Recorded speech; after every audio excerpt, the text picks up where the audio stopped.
今仔日伫中正纪念堂头前有大批民间团体集合，号召大约500个民众，诉求爱甲中正纪念堂关起来，而且赶紧做园区的转型，也请伫台湾各地头的维权上顶，落实台湾的转型正义工程。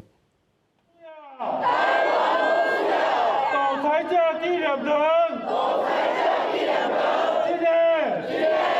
中正纪念堂的大门关咧，大批民众伫头前行布条、画口号。今年是蒋介石过身第50年，侪民间团体拜六伫中正纪念堂头前集合，诉求赶紧甲中正纪念堂关起来。现场有已经96岁的政治受难者出席，呼吁透过关中正纪念堂还原历史的真相。就是希望把过去的历史的事实展现出来。所以今天这个运动，不但是在 转型正义的教育上是非常重要的一页，而且我们这样做以后，才可以使一些无辜受害的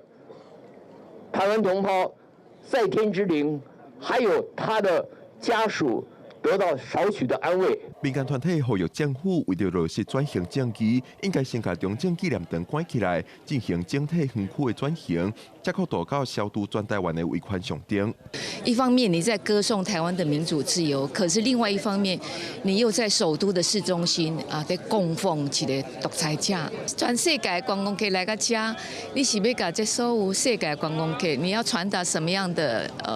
价值信念？ 民间团体指出，台湾也有真侪维权上顶，亲像东上、路名、中正路、金票顶的蒋介石道样等，拢需要改变。因强调，历史记忆的传承、转型正义的工程，佮有民主是三个小关联的议题，需要斗阵推动，才通互历史莫搁再发生。